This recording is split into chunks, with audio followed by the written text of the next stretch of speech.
টালমাটাল পরিস্থিতির পরে একটি সরকার এসেছে, আপনার ওভারঅল অ্যাসেসমেন্টটা কি? ওই যে অর্থনীতিকে গুরুত্ব দিয়েছেন, এটা পজিটিভ।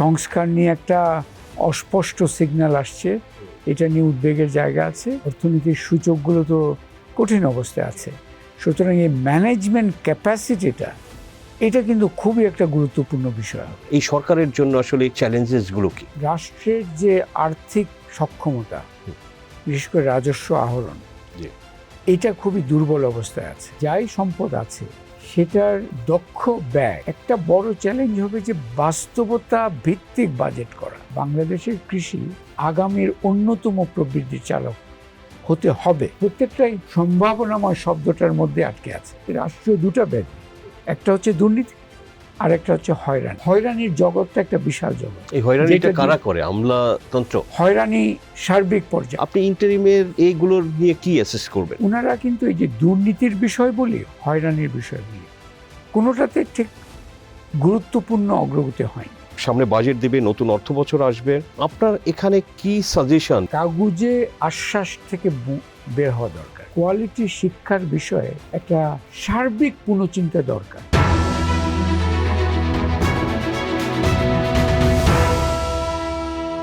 প্রিয় দর্শক, Bangladesh finance presents TVS economy শোতে আপনাদের সবাইকে স্বাগত জানাচ্ছি। আমি সাজ্জাদুর রহমান।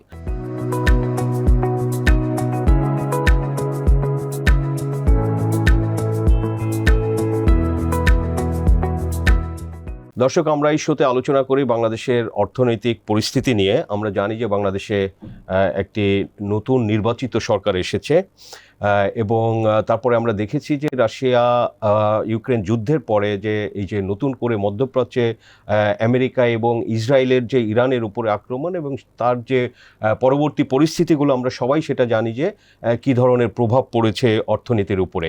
সো দর্শক, আজকে আমাদের সঙ্গে অতিথি হিসেবে আছেন ডক্টর হোসেন জিল্লুর রহমান। আমরা সবাই তাকে চিনি, সুপরিচিত। ডক্টর হোসেন জিল্লুর রহমান সাবেক তত্ত্বাবধায়ক সরকারের উপদেষ্টা ছিলেন, কমার্স এবং এডুকেশন মিনিস্ট্রির দায়িত্বে, এবং PPRC power and participation research সেন্টারের এক্সিকিউটিভ চেয়ারম্যান হিসেবে আছেন স্যার। তো স্যারকে আমরা পেয়েছি। দর্শক, আলোচনা করব বর্তমান অর্থনৈতিক পরিস্থিতি এবং এই বিষয়গুলো আপনাদের সঙ্গে শেয়ার করব। স্যার, আপনাকে স্বাগতম টিভিএসে। ধন্যবাদ। অনেকদিন পরে স্যার, যে রিয়েলি আপনি এসেছেন, আমরা we are really grateful sir. Sir, একটু আলোচনাটা যদি শুরু করতে চাই যে এই যে নির্বাচিত সরকার, অনেকদিন পরে একটা টালমাটাল পরিস্থিতির পরে একটি সরকার এসেছে, 2 মাস খুব বেশি সময় হয়নি। আপনার ওভারঅল অ্যাসেসমেন্টটা কি স্যার? আপনি যেটা বললেন 2 মাস খুব বেশি সময় হয়নি, কিন্তু মর্নিং শোজ দ্য ডে এই ধরনেরও প্রবাদ বাক্য আছে। রাইট। ওটা অবশ্যই এখানে অত বেশি আমার মনে হচ্ছে প্রযোজ্য না। তো আমি 3টে বিষয় এই প্রথম 2 মাসের 3টি সিগন্যালিং পদক্ষেপ উল্লেখ করতে পারি। একটু হচ্ছে অন্তর্বর্তীকালীন সরকারের সময়ে অর্থনীতিকে আরও চালু করা, এই বিষয়টা অত গুরুত্ব পায়নি। অন্তর্বর্তীকালীন সরকারের একমাত্রিক একটা ফোকাস ছিল সামষ্টিক অর্থনীতির ভারসাম্য স্থিতিশীলতা। এটা গুরুত্বপূর্ণ একটা কাজ ছিল, কিন্তু অর্থনীতিকে চালু করতে হবে, অর্থনীতির চাকা যারা ঘুরান তাদের সাথে ব্যাপক যোগাযোগ করতে হবে, তাদেরকে আলোচনার মধ্যে আনতে হবে, এই বিষয়টা অনুপস্থিত ছিল। তো নতুন সরকার এসে ওই জায়গায় একটা পরিবর্তন হয়েছে। তারা এই যে শুধু সামষ্টিক অর্থনীতির ভারসাম্য নয়, সেটাও আছে, কিন্তু অর্থনীতিকে আবারও বেগবান করতে হবে, সেই ধরনের একটা, তো এখানে দৃষ্টিভঙ্গির একটা পরিবর্তন এসছে, এটা একটা ইতিবাচক মনে করি। এবং ওনারা ধারাবাহিকভাবে ইয়েদের সাথেও বসার চেষ্টা করছেন দেখলাম, ব্যবসায়ীদের সাথে বিভিন্ন। এটা কিন্তু সময় হয়নি। সো এটা একটা মানে ইন্টারিমের সময় আমরা জেনেছি যে অ্যাপয়েন্টমেন্টই পাইনি, এরকমের হয়েছে। সো ইতিবাচক একটা, এটা একটা ইতিবাচক। কিন্তু দ্বিতীয় পদক্ষেপটা আবার একটু উদ্বেগের জায়গা। কোনটা স্যার? যে সেটা হচ্ছে কিছু সুনির্দিষ্ট সংস্কারের প্রয়োজন আছে এই যে অর্থনীতিকে আরও চালু করতে হলে। তো সেখানে সেই বিষয়ে এখনো সুনির্দিষ্ট সিগন্যাল পাওয়া যাচ্ছে না। যেমন আপনার যে ব্যাংক রেজলিউশন অ্যাক্ট হলো, সেখানে এই যে একীভূত ব্যাংক ওদের পরিচালনা সংক্রান্ত, সেখানে দেখা গেলো হঠাৎ করে একটা ক্লজ যে আগের মালিকরা ফিরে আসতে পারবে না। আগের মালিক বলতে শুধু একটা, এটা ওইভাবে বললেও ঠিক নয়, কারণ বিতর্কিত ছিল না, বিতর্কিত পূর্বতন মালিকদের এই বিষয়গুলো ঠিক একটা মিক্স সিগন্যাল দিয়েছে যে সংস্কারের দৃঢ় একটা মনোভাব আছে কিনা সরকারের মধ্যে, এটা একটা গেল। আরেকটা হচ্ছে যে রাজস্ব খাতে যেমন এনবিআর এর একটা সংস্কারের প্রয়োজন আছে, ইন্টারিম যেটা করেছে সেটা কতটুকু কার্যকর সঠিক সেগুলো নিয়ে আলোচনা থাকতে পারে। মানে দ্বিতীয় আমি যে 2 মাসের মধ্যে বলতে চাচ্ছি যে সংস্কার বিষয়ে একটা জোরালো সিগন্যাল আসেনি, বরঞ্চ এসছে যে সংস্কারের ব্যাপারে এত বেশি দৃঢ় পদক্ষেপ নাও নিতে পারেন, এটা আবার উদ্বেগের জায়গা। এবং তৃতীয় আরেকটা বিষয় বলবো, অনেকগুলো উদ্যোগ আসছে কিন্তু এই যে ওনাদের বিভিন্ন ধরনের কার্ডস ইত্যাদি ইত্যাদি আছে বটে, কিন্তু আরেকটা যে বিষয় হচ্ছে যে এগুলো অনেক উদ্যোগ আছে, কিন্তু সমন্বিত কাজের একটা প্রয়োজন আছে। এখন আমি বললাম 2 মাস অত্যন্ত অল্প সময় দিতেই হবে, দেখার বিষয় আছে। এবং এই যে বাজার ব্যবস্থাপনা, তো এখানে কিন্তু মূল বিষয়টা নয় ইচ্ছা আছে কি নাই সেটা নয়, মূল ইস্যুটা হচ্ছে সক্ষমতা।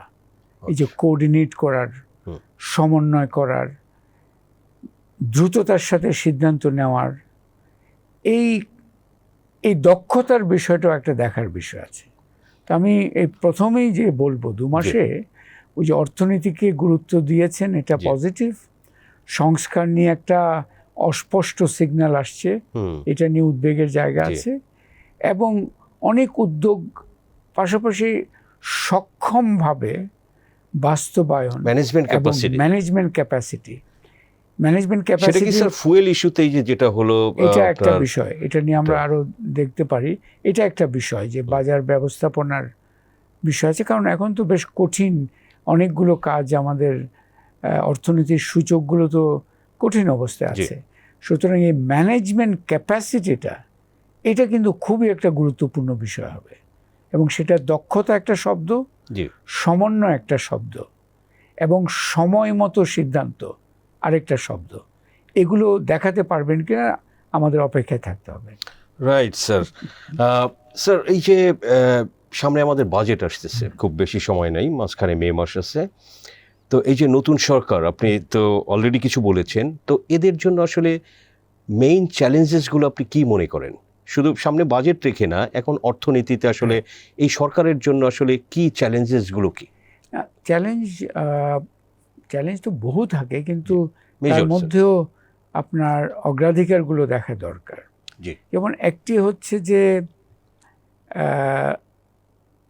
রাষ্ট্রের যে আর্থিক সক্ষমতা, বিশেষ করে রাজস্ব আহরণ, এটা খুবই দুর্বল অবস্থায় আছে।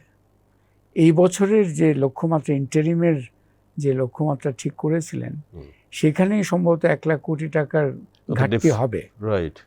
সো এত বড় ঘাটতি যদি হয়, তাহলে পরিকল্পনা তো অনেকটা কাগুজে ব্যাপার হয়ে গেল। কারণ পরিকল্পনা আছে কিন্তু আপনার অর্থ নাই, তার মানে ওগুলো হচ্ছে একটা ইচ্ছা। তো এই আর্থিক সক্ষমতার বিষয়টা খুবই জরুরি, এটা একটা চ্যালেঞ্জ। দ্বিতীয়টা হচ্ছে যে আপনার যে যাই সম্পদ আছে সেটার দক্ষ ব্যয়।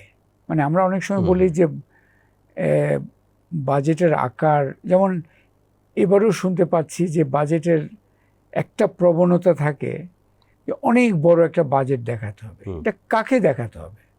মানুষ কি বাজেটের আকার নিয়ে কোনো বদার করে? অ্যাকচুয়ালি ওরা তো বলে যে মূল্যস্ফীতির নিয়ে, কর্মসংস্থান আছে কিনা, রাস্তাঘাটে জ্বালানি সহজে পাবো কিনা, রাতে সে শান্তিতে ঘুমাতে পারবো কিনা, এগুলোই তো ওদের মূল বিষয়।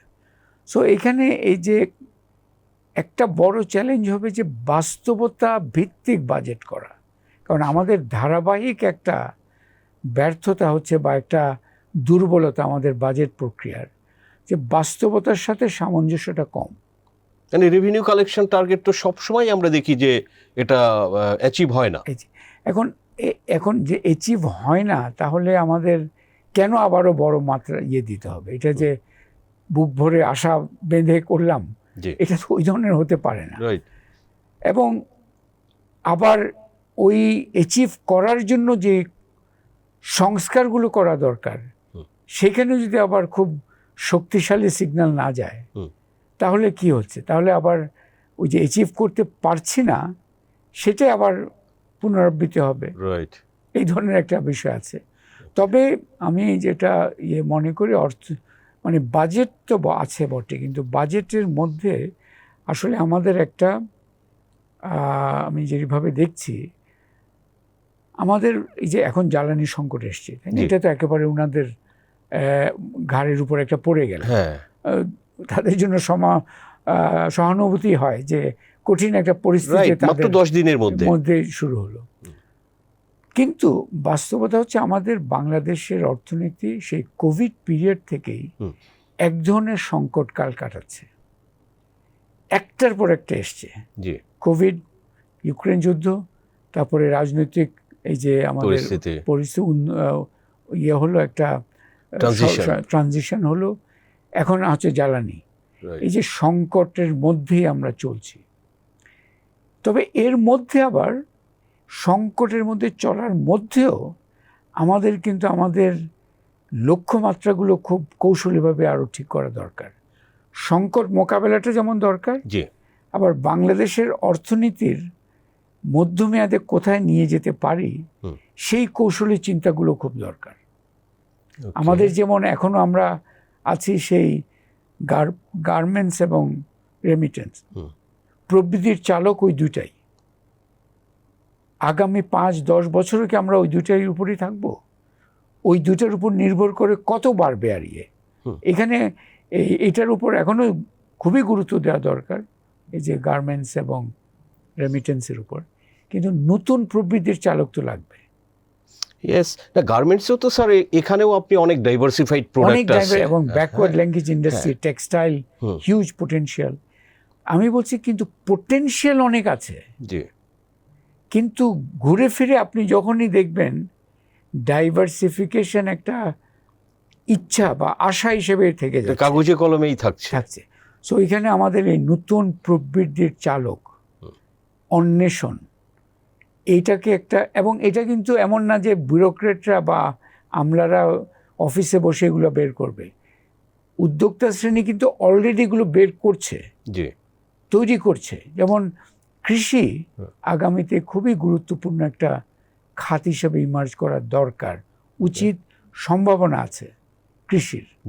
কিন্তু ওখানে দরকার তাহলে ভিন্ন দৃষ্টিভঙ্গি, কৃষিকে নীতি সহায়তা কেমন করে দিব সেটার ব্যাপারে সুনির্দিষ্ট কৌশল, এবং সার্বিকভাবে একটা দৃষ্টিভঙ্গির পরিবর্তন।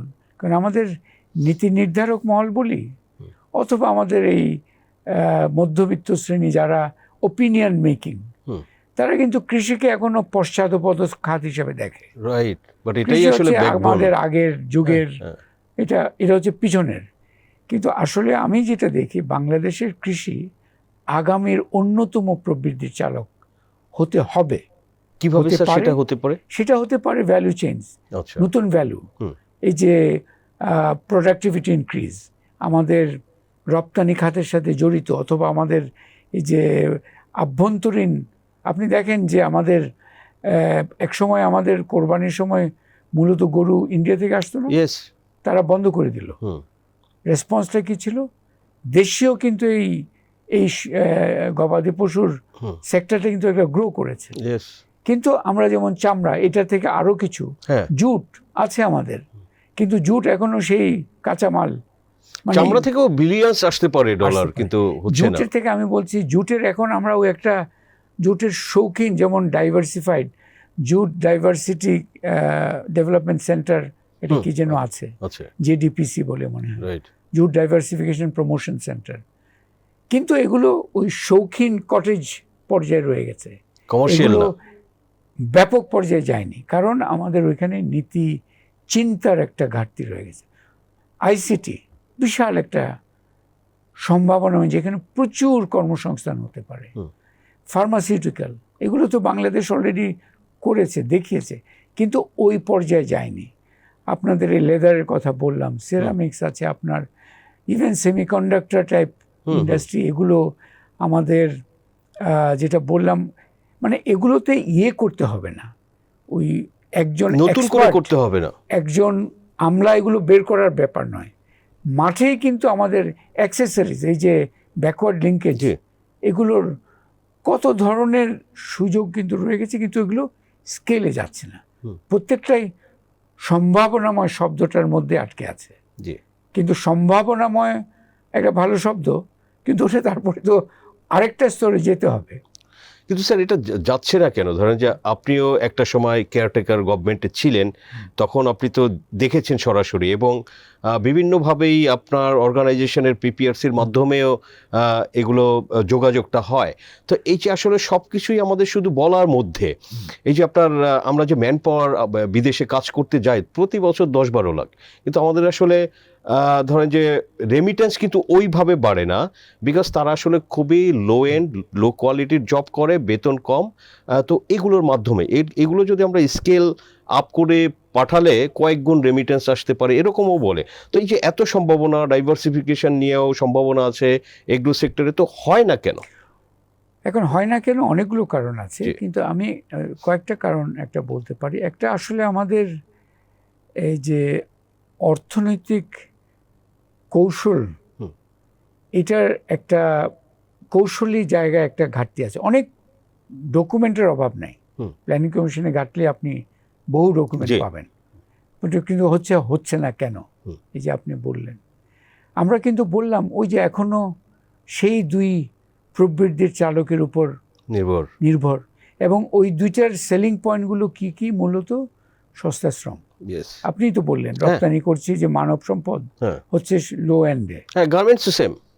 সো এই যে সস্তা শ্রম ভিত্তিক, কিন্তু ওখানে কিন্তু ভ্যালু অ্যাডেড অনেক সুযোগ ওই সেক্টরগুলোতেও হয়েছে, কিন্তু মূল পার্টটা হচ্ছে কিন্তু এখনো সস্তা শ্রম ভিত্তিক। তো একটা জায়গায় আমাদের, আমি মনে করি যে আমাদের এই যে অর্থনীতির পরিবর্তনের চিন্তার জায়গার মধ্যে অনেকগুলো সীমাবদ্ধতা আছে আমাদের এই যে কৌশলী। আমি সেই জন্য বলছি, বুঝাবার জন্য, যে নিউ গ্রোথ ড্রাইভার্স আগামী 3-4 বছর এগুলোর উপরই আমাদের সর্বক্ষণ কথা বলা দরকার, এবং এগুলোকে প্রমোট করা দরকার। আমি বললাম না, এবং এইখানে এটা একটা কারণ যে আমাদের কৌশলী চিন্তার একটা ঘাটতি। দ্বিতীয়, এবং ওই ঘাটতির অন্যতম আরেকটা বিষয় হচ্ছে যে নীতি নির্ধারক মহল এবং ব্যবসায়ী উদ্যোক্তা মহল, তাদের সাথে সংযোগটা কম এক অর্থে। কিন্তু আমাদের এই যে ব্যবসায়ী মহল শব্দটা যখন ব্যবহার করি, ওইখানেও একটা সমস্যা আছে। আপনি দেখবেন কি সমস্যা? সমস্যাটা হচ্ছে এই ভয়েস, এই যে প্রাইভেট সেক্টর ভয়েস কারা? আপনি দেখবেন এফবিসিসিআই, এটা একটা ভয়েস হওয়ার কথা না? হ্যাঁ, অবশ্যই। এমসিসিআই, হ্যাঁ, বাট এফবিসিআই হচ্ছে এপেক্স, রাইট। কিন্তু এটা তো একটা মূলত রাজনৈতিক সংগঠন হয়ে গেছিল এই গত 15, এবং তারপরে ইন্টারিমের সময় তো এটাকে অকার্যকরী করেছিল। এই যে বিজনেস সেক্টরের নিজস্ব যে ভয়েস, যার মাধ্যমে এই যে কৌশলের চিন্তাগুলো আগাবে, সেখানে একটা ঘাটতি আছে। এবং দেখেন ইন্টারিম এতদিন করলো, ইভেন আমি আশা করব যে অর্থমন্ত্রী, আপনার এই প্রোগ্রামের মাধ্যমে অর্থমন্ত্রীকে একটা চ্যালেঞ্জ, শুধু না একটা অনুরোধও পাঠাচ্ছি, সেটা হচ্ছে আপনি এখানে একটা সিগন্যাল দেন, এফবিসিসির ইলেকশনটা একটা প্রপার ইলেকশনের মাধ্যমে এই বিজনেস ভয়েসটাকে মাঠে নিয়ে আসেন তাদের। কারণ আপনি বলেন যে কার সাথে কথা বলবো, সো এদের মাঠে নিয়ে আসেন। বাট দেন এখনো কিন্তু অ্যাডমিনিস্ট্রেটর বসে আছে, আমলা বসে আছে। তো এই যে অন্যান্য, এবং যে চট্টগ্রাম চেম্বার, ওখানে দলীয় এবং এই ক্ষুদ্র রাজনৈতিক স্বার্থের মধ্যে আটকে আছে। অন্যগুলো, এমসিসিআই কিছু প্রফেশনাল কাজ করার চেষ্টা করে, ডিসিসিআই হয়তো করে কিছু, এই ধরনের কিছু হয়তো আছে, বিজিএমইএ করার চেষ্টা করে। কিন্তু সার্বিকভাবে বিজনেস ভয়েসগুলো প্রফেশনাল শক্তি নিয়ে এই নীতি জগতে স্থাপন নাই। সেটা একটা দুর্বলতা। কেন হচ্ছে না? জি আর দুটা বড় কারণ আছে। এই যে আপনি বললেন কেন হচ্ছে না, জি অন্যতম কারণ হচ্ছে আমাদের অতিমাত্রায় আমলাতান্ত্রিক একটা প্রাতিষ্ঠানিক জগৎ আছে। আমরা ঠিকই, আপনি 80 দশকের পরে প্রাইভেট সেক্টরের একটা গ্রোথ হয়েছে, কিন্তু রাষ্ট্রীয় যে আমলাতান্ত্রিক ছায়া সার্বিক ইয়ের উপরে, আপনার এই অর্থনীতির উপরে, সেইখানে একটি শব্দ, এটাও আমি খুব জোরালোভাবে বলার চেষ্টা করছি, এবং এখানে আমি মনে করি আমাদের সিভিল সোসাইটির একটা দুর্বলতা আছে। আমরা একটা রাষ্ট্রীয় ব্যাধির উপর অতিমাত্রায় ফোকাস করেছি। এটা খুবই গুরুত্বপূর্ণ একটা বিষয়, কিন্তু এটা হালকা করে দেখার কোনো অবকাশ নেই। এটা হচ্ছে দুর্নীতি।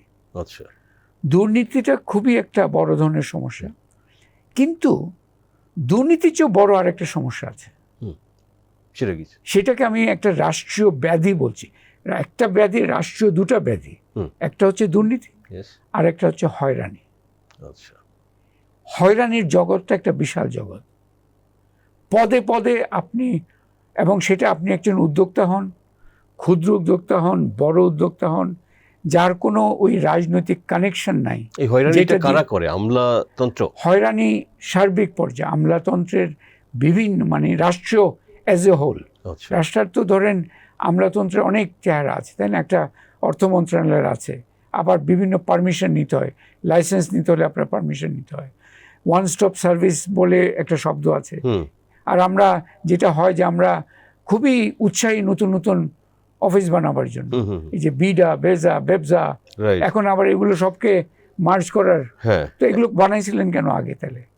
এই যে এখন মার্জ করতেছে, কারণ তখন কোনো এক দল এসে বলছে যে একটা গ্রুপ, কারণ এই যে নতুন অফিস, নতুন সংস্থা বানাবার একটা প্রবণতা আছে, কারণ ওইখানে পদায়ন হয়, আরেকটা পদ এখানে পদায়ন হয়, এটা তৈরি করতেও টাকা খরচ হয়, ওখানে আবার খুব উৎসাহ।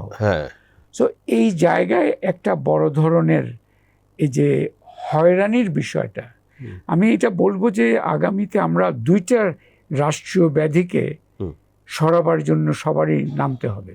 দুর্নীতি একটা, এটা নিয়ে অনেক আলোচনা হয়, এটা নিয়ে গবেষণা। হয়রানি নিয়ে আমি পিপিআরসি থেকে এটা অন্যতম একটা গবেষণার কাজ হিসেবে আমরা হাতে নিয়েছি। এই হয়রানিটাকেও, এবং এটা ভুক্তভোগী সবাই, সাধারণ মানুষ, উদ্যোক্তা শ্রেণী, বিদেশি যারা আসে তারাও কিন্তু পারমিশনের নামে ইয়ে করতে হয়, এবং ওটার জন্য হয়তো হয়রানিকে অতিক্রম করার জন্য অনেক সময় দুর্নীতির বিষয়টা চলে আসে। এই একটা বড় বিষয় আছে এখানে। স্যার, সিভিল সোসাইটি তো একটা রোল প্লে করতে পারে, তো কি কি একটু সংক্ষেপে যদি বলেন। সোসাইটির আমি যেটা বলছি যে সিভিল সোসাইটির বোঝার জায়গায় একটা বড় ঘাটতি। তারা ওই একমাত্রিকভাবে দুর্নীতি, আমাদের সার্বিকভাবে একটা দুর্বলতা আমি দেখতে পাচ্ছি, যে আমরা ধরেন যে কোনো রাষ্ট্র, যে কোনো সমাজ, যে কোনো অর্থনীতিকে গড়ে তুলতে হলে দুই ধরনের প্রতিষ্ঠান গড়ে তোলা দরকার। একটাকে যেটা আমরা বলি ওয়াচডগ, বা জবাবদিহিতা নিশ্চিত করার প্রতিষ্ঠানগুলো, এগুলো watchdog bodies. Anti corruption commission, human rights commission, আপনি বলেন আরো অনেক আছে। কিন্তু আরেকটা প্রতিষ্ঠান খুব জরুরি, সে হচ্ছে গ্রুমিং প্রতিষ্ঠান। আপনি জবাবদিহি করার আগে তো আমাকে সক্ষম করতে হবে।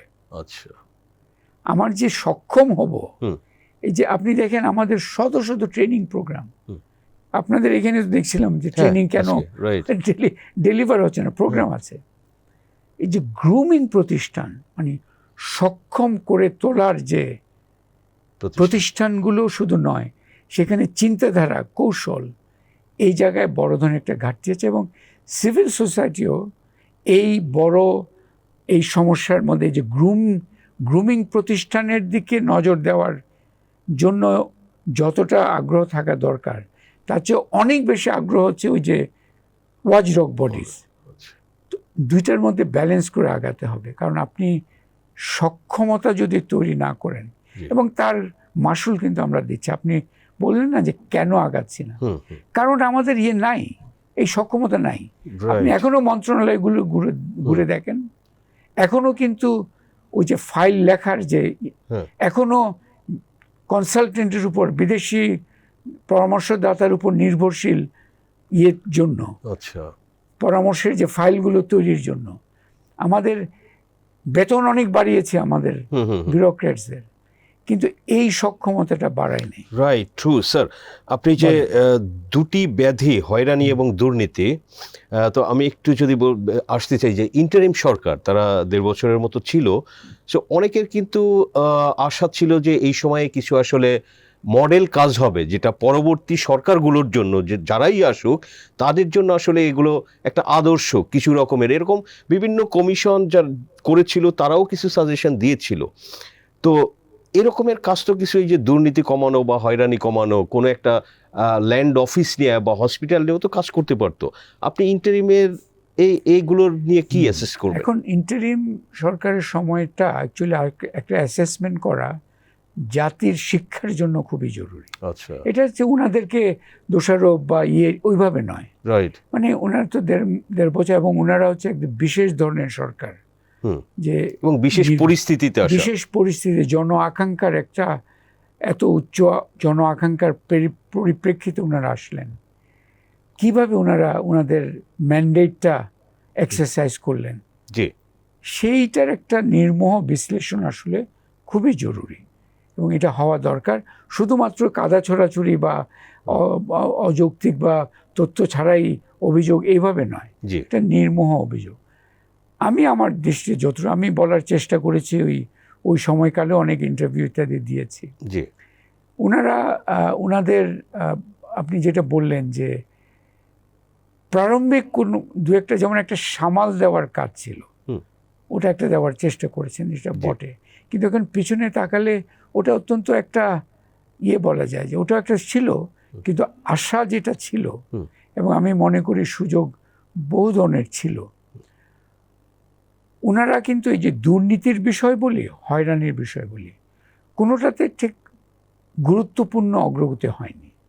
দুর্নীতির যেটা হয়েছে যে দৃশ্যমান দুর্নীতির কিছু ক্ষেত্র ওনারা ইনিশিয়ালি অ্যাক্ট করেছিলেন, আচ্ছা, কিন্তু সার্বিকভাবে দুর্নীতির অভিজ্ঞতার কথা যদি বলি, সেটা কিন্তু ওনাদের যে মেবি 2024 ডিসেম্বর পর্যন্ত ওই সিস্টেমের সবাই যারা এই ধরনের দুর্নীতি ভিত্তিক একটা অবস্থানের কমফোর্টেবল, তারা ইনিশিয়ালি একটু শেকেন ছিল যে হয়তো কিছু, কিন্তু বাই আর্লি 2025 তারা বুঝে গেছে যে এখানে হবে না, তেমন কিছু হবে না, আগের মতোই চলবে।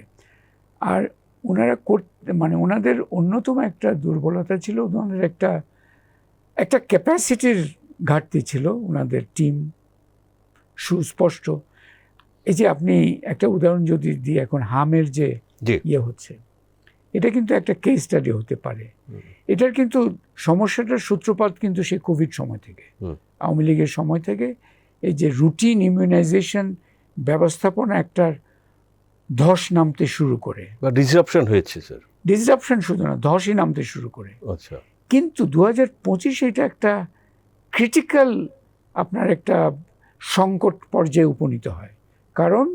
কারণ একটা ছিল, আমরা হেলথ সিস্টেমটাকে অর্থায়ন এবং বাস্তবায়ন যেভাবে হচ্ছিল, HPNSP বলে একটা প্রোগ্রাম, সেটার সমাপ্তি ছিল 2025-এ, কিন্তু তারপর একটা ট্রানজিশন প্ল্যানের প্রয়োজন ছিল, ওটার দিকে একেবারেই নজর দেননি, যার ফলে এই যে সময় মতো টিকা প্রকিউর করার একটা বিষয় ছিল, সেটাও হয়নি। আবার ওই টিকা যে মাঠ পর্যায়ে নিয়ে, টিকা তো এসে ঢাকার গোডাউনে পড়ে থাকলে তো হবে না, টিকা কেন্দ্রে নিয়ে যেতে হবে। সেখানে নিয়ে যাওয়ার যে জনবল, যে তার জন্য যে অর্থায়ন, ওইখানে ওনারা এক ধরনের চরম অদক্ষতা দেখিয়েছেন, যার ফলে এই সমস্যাগুলো হলো। তো আমি ইন্টারিম পিরিয়ডে যেটা বলবো, যে ওনারা অর্থনীতির ওই যে একটা সামালের কাজটা একটা করেছিলেন, কিন্তু এই যে গভীরভাবে গেড়ে বসা প্রাতিষ্ঠানিক সমস্যা যে দুটা, দুর্নীতি, হয়রানি, কোনোটাই উল্লেখযোগ্য তেমন করতে পারেননি। এবং ওনাদের ওই সমন্বিত কর্মকাণ্ডের একটা, এই যে জ্বালানির এখন যে হচ্ছে, একটা তো মধ্যপ্রাচ্যের কারণে উচ্চ মূল্য, কিন্তু এখন তো আমাদের ইয়েটাও দেখছি, আমাদের রিফাইনিং ক্যাপাসিটি, এগুলোর ব্যাপারে জোরালো এই যে একটু এগিয়ে অগ্রসর চিন্তা, রিফাইনিং ক্যাপাসিটি, আমাদের ডাইভার্সিফাই করা, আমাদের যে এক্সপ্লোরেশন, এখন ওনারা বলতে পারেন যে এত কাজ অন্য কাজ তো করেছে, রিনিউয়েবলস এর কথা তো আসা উচিত। রিনিউয়েবলস আমরা 6-7% মধ্যেই আটকে আছি, এর চেয়ে বাড়াতে পারিনি। তো এইসব জায়গায় এবং ওনারা হয়তো অতিমাত্রায় সংস্কার বলে একটা শব্দের মধ্যে নিজেদেরকে আবদ্ধ করে ফেলেছিলেন। সংস্কার খুবই জরুরি বাংলাদেশের নানা ক্ষেত্রে, কিন্তু ইন্টারিম পিরিয়ডের সংস্কার উদ্যোগটার একটা নির্মোহ বিশ্লেষণ দরকার। রাইট স্যার, আমরা আশা করি নতুন সরকার করতে পারে এটা। আপনার সাজেশন আমাদের মাধ্যমে হয়তো দেখবেন। স্যার, আলোচনা আমরা একটু আবার অর্থনীতি নিয়ে করি আলোচনা শেষের দিকে। তো বাংলাদেশে স্যার আমরা যেটা দেখেছি, আপনি যদি এই যে 24-এর আন্দোলন, এটার একটা অন্যতম আসলে কারণ ছিল হচ্ছে যে আমাদের আসলে লোকজনের চাকরি নাই, কাজের সুযোগটা নাই, যেটা আমরা ইকোনমিক বিভিন্ন ইন্ডিকেটরস বা স্টেক হোল্ডারদের কাছ থেকেও জানছিলাম। তো এর মধ্যে স্যার কিন্তু আমাদের পোভার্টি রেটটাও বেড়েছে, এটা বাংলাদেশের যেটা অন্যতম বড় সফলতা, তো সেটাও কিন্তু বেড়েছে। পোভার্টি রেট 18 থেকে 21% হয়েছে। তো এইরকম পরিস্থিতিতে এবং ইনফ্লেশন আপনার এই যে কোভিডের পরে রাশিয়ার যুদ্ধের পরের থেকে ইনফ্লেশন হাই, আমাদের ওয়েজ গ্রোথ থেকে ইনফ্লেশন রেটটা হায়ার।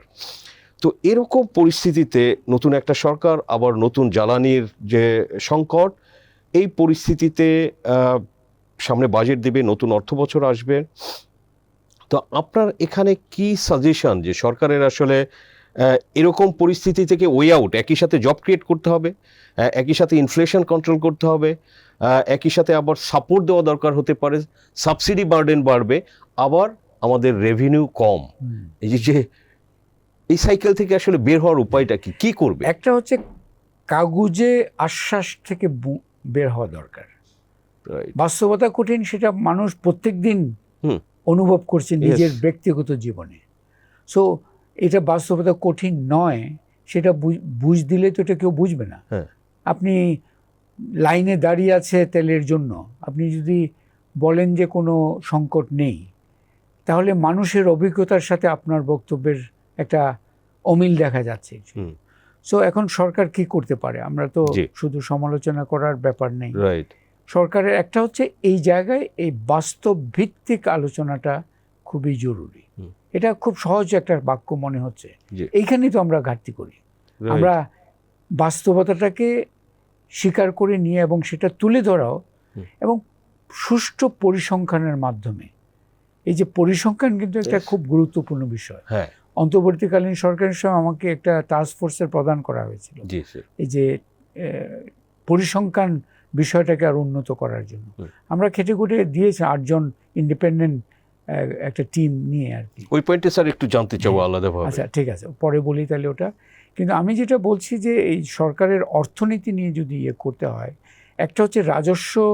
এখন রাজস্বের যে মূল বিষয়, এটা কিন্তু একটা খুবই গুরুত্বপূর্ণ বিষয় হচ্ছে সংস্কার। এখন সংস্কারে যদি আপনি অস্পষ্ট সিগন্যাল দেন, সেপারেশন একটা শব্দ মধ্যে পুরো বিষয়টা কিন্তু লুকায় নেই। সবচেয়ে বড় সমস্যা হচ্ছে এই কর অথরিটির ডিসক্রিশনারি ক্ষমতা। প্রেডিক্টেবল না। আপনি একজন উদ্যোক্তা, আমি যদি জানি যে এইভাবে কর, এইভাবে, পুরো বিষয়টা হচ্ছে যে আনপ্রেডিক্টেবল। কেন? কারণ যিনি বসে আছেন চেয়ারে বিভিন্ন পর্যায়ে, সেটা কর কমিশনার হতে পারে, তার নিচে ডেপুটি কমিশনার, ইনাদের অসম্ভব রকমের ডিসক্রিশনারি ক্ষমতা রয়ে গেছে। ডিসক্রিশনারি ক্ষমতা মানে হচ্ছে যে ঠিক আছে আপনি তো বলছেনই, কিন্তু আমি ভাবছি এটা অন্যরকম হবে। আপনার ওখানে কিছু বলার নেই, ইম্পোর্টেড গুডসের স্যার ভ্যালুয়েশন নিজে ঠিক করছে। এই যে ডিসক্রিশনারি ক্ষমতার বিষয়টা হচ্ছে সবচেয়ে বড় বেদি। সেপারেশন একটা টেকনিক্যাল ইস্যু আসলো বটে, বাট ডিসক্রিশনারি ক্ষমতা কমানোর বিষয়ে সুস্পষ্ট একটা রোডম্যাপ দরকার। আচ্ছা, এটা একটা মেসেজ দিতে হবে, এটা একটা গেল। ফাইন। 2 নম্বর হচ্ছে আপনার এই যে কর্মসংস্থানের যে ব্যাপারটা বললেন, এখানে একটা মধ্যমেয়াদী একটা ইকোনমিক রোড ম্যাপ দরকার। এটা আমি মনে করি এটা একমাত্র সরকারের দায়িত্ব নয়। আমি অর্থনীতির হিসেবে আমি বেশ কিছু এন্টারপ্রেনার্সদের সাথে কথা বলছি যে আমরা এই যে অর্থনীতিবিদ এন্টারপ্রেনার যৌথভাবে কি আমরা একটা ইকোনমিক রোড ম্যাপ মধ্যমেয়াদী তৈরি করতে পারি না, যেটা সরকারকে সহায়তা করতে পারে। এই কাজটা কিন্তু আমরা এগিয়ে নিয়ে যাচ্ছি, আমরাও করার চেষ্টা করছি। এটা দরকার, কারণ কোন এই যে নিউ গ্রোথ ড্রাইভার্স কোথায় হবে দেখার বিষয় আছে। আরেকটা বিষয় হচ্ছে যে আপনার যে খুবই জরুরি সেটা হচ্ছে যে আমাদের কোয়ালিটি হিউম্যান ক্যাপিটাল এইখানে একটা বড়, এই যে আমাদের গার্মেন্টসে দেখেন বেশ উল্লেখযোগ্য একটা সংখ্যায় বাংলাদেশি নয়, বিদেশি ম্যানেজারিয়াল লেভেলে অনেকেই আছে। কেন থাকবে? কারণ এটা কোনো এদের দেশপ্রেমের অভাব তা না, কারণ তারা তো স্কিল যদি চালাতে হয় তারা তো যোগ্য লোক লাগবে। আমাদের এখানে আমাদের যে এডুকেশন সিস্টেমের এবং অন্তর্বর্তীকালীন সরকারের একটা অন্যতম ব্যর্থতা আমি বলবো বা গাফিলতি ছিল, শিক্ষা নিয়ে তারা একেবারেই নজর দেয়নি। আরও তো শিক্ষা অবস্থাটাকে, এবং শিক্ষা এখন একটা বেহাল অবস্থায় আছে। এখন যিনি ওই শিক্ষামন্ত্রী এসছেন, আরও অন্যরা আসছেন, করবেন, কিন্তু এখনকার প্রয়োজনটা কিন্তু আগের প্রয়োজন নয়। যেমন আগে নকল টকলের একটা ব্যাপার ছিল, এখন প্রয়োজন হচ্ছে অ্যাকচুয়ালি কোয়ালিটি এডুকেশন। কারণ এই পরীক্ষা পাশ করে আপনি সার্টিফিকেট নিয়ে ঘুরে বেড়াচ্ছেন, আপনাকে পাত্তা দিচ্ছে না। আপনার এই কোয়ালিটি শিক্ষার বিষয়ে একটা সার্বিক পুনঃচিন্তা দরকার। এই জায়গায় যদি আমাদের সরকার না আসে, এবং ওনাদের এখানে আসতেই হবে। আরেকটা কথা বলে আমি অর্থনীতি সরকারকে সহায়তা করার জন্য যে বললেন, যে কর্মসংস্থানের বিষয়টা, এখানে খাতওয়ারি একটা চিন্তা করতে হবে। কৃষি খাত নিয়ে একটা ডিপ ডাইভ, এই যে লাইট ইঞ্জিনিয়ারিং বা সেবা খাত নিয়ে একটা ডিপ ডাইভ। একটা কিন্তু উদ্বেগের বিষয় পরিসংখ্যানের দৃষ্টিকোণ থেকে, বাংলাদেশে ধারাবাহিকভাবে ম্যানুফ্যাকচারিং এমপ্লয়মেন্ট কিন্তু কমে গেছে পার্সেন্টেজ ওয়াইজ, এখন 10% নিচে চলে গেছে। তার মানে যেখানে আমাদের ম্যানুফ্যাকচারিং কিন্তু একটা সাকসেস স্টোরি ছিল, সেটা এখন হারাবার পথে আমরা। অনেক আছে কিন্তু সার্বিক ন্যাশনাল লেভেলে কিন্তু ম্যানুফ্যাকচারিংয়ের, সো আমাদের খাতওয়ারি একটা বড় ধরনের উদ্যোগ লাগবে। আরেকটা হচ্ছে অঞ্চলওয়ারি। উত্তরবঙ্গে একটা বড় ধরনের, এই যে দক্ষিণ পশ্চিমাঞ্চল, এই যে জলবায়ু সংকটের একটা বড় ভিকটিম হচ্ছে সেই অঞ্চল, সেটা নিয়ে বরিন্দ অঞ্চলের, রাজশাহীর, আবার সিলেট, ময়মনসিংহ, চট্টগ্রাম, যেটা ডিপসি পোর্ট সাথে লিঙ্ক হচ্ছে। সো খাতওয়ারি এবং অঞ্চলওয়ারি একটা ডিপ ড্রাইভসগুলো খুব দরকার। এই বাজেটে করতে পারবেন আমি মনে করি, সিগন্যালটা থাকা দরকার।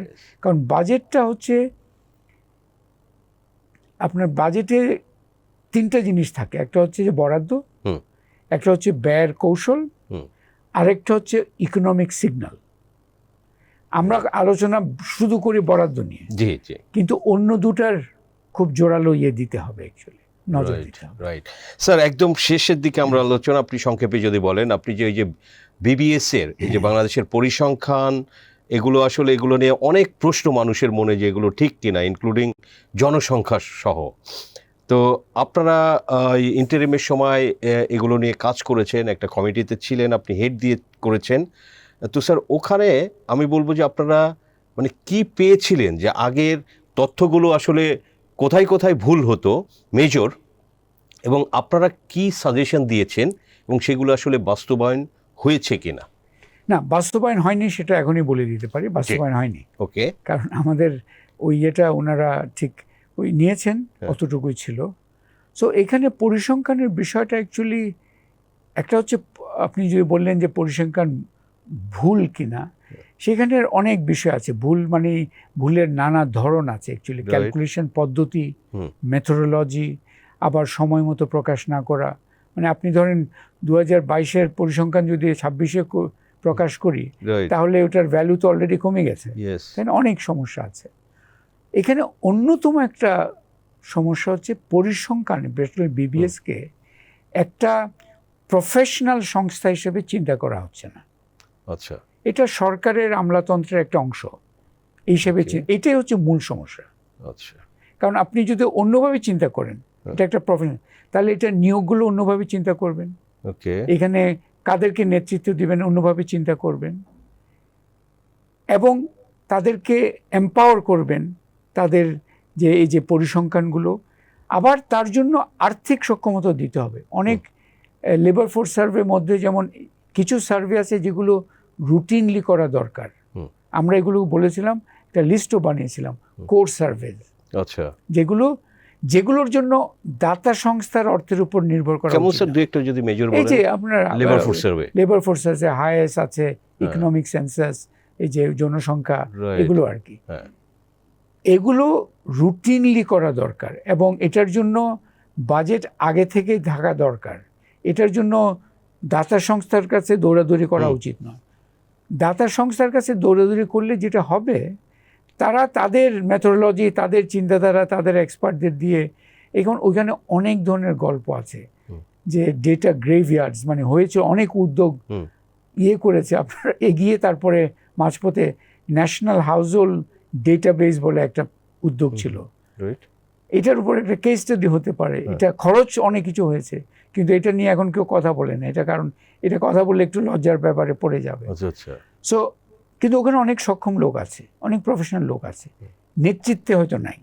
এবং এই যে আমি বলছি, আমরা কি পরিসংখ্যানকে একটা আমলাতান্ত্রিক ব্যাপার দেখব, নাকি এটা একটা প্রফেশনাল কাজ হিসেবে দেখব? প্রফেশনাল কাজ হিসেবে দেখতে হলে এটাকে নিয়োগ, তাদের কর্ম স্বাধীনতা, তাদের সক্ষমতা বৃদ্ধির, বিবিএসের কোনো ট্রেনিং একাডেমি নেই এডুকেটেড, আপনার তাদের আর্থিক সক্ষমতা এগুলো নিশ্চিত না করলে ওইটা থাকবে যা আছে। কোয়ালিটি লোক আছে স্যার ওখানে ভিতরে আছে কিন্তু নেতৃত্বে নাই। এবং আচ্ছা। নেতৃত্বে ওখানে যেটা হচ্ছে, আমাদের যেটা একটা সমস্যা, যে আমাদের অনেক প্রফেশনাল সংস্থা বানাই, কিন্তু নেতৃত্বে দিয়ে যে আমলাতন্ত্র এডমিন কেডার বলে Admin cadre। আছে, তাদের এক ধরনের নেতৃত্বের মধ্যে তারাই মনে হচ্ছে সব কিছুরই মালিক। এক ধরনের মালিক নয়, তারাই সব কিছু জানে, এই টাইপ একটা। আচ্ছা, এই জায়গায় নতুন সরকার একটা পরিবর্তন আনার সুযোগ আছে। অন্তর্বর্তীকালীন সরকার কমিটি করেছিলেন, কিন্তু উদ্যোগ কোনো করেননি, মানে আচ্ছা। এটার ফলাফল বাস্তবায়নে যাননি। নতুন সরকার এটা যদি করে, তাদেরই লাভ হবে, এবং তাদের শুধু লাভ নয়, বাংলাদেশের লাভ হবে। রাইট স্যার, আপনাকে অসংখ্য ধন্যবাদ টিভিএসসি সময় দেওয়ার জন্য। ধন্যবাদ। দর্শক, আমরা আলোচনা করলাম বাংলাদেশের সার্বিক পরিস্থিতি, অর্থনীতি, ইন্টারিম সরকার, এবং আসলে সামনে যে আমাদের চ্যালেঞ্জেসগুলো সেগুলো নিয়েও স্যার বিস্তারিত আলোচনা করেছেন। দর্শক, আমরা আলোচনা করলাম, আপনাদের সঙ্গে শেয়ার করলাম। আলোচনা ভালো লাগলে লাইক করবেন, শেয়ার করবেন। আপনাদের সবাইকে ধন্যবাদ।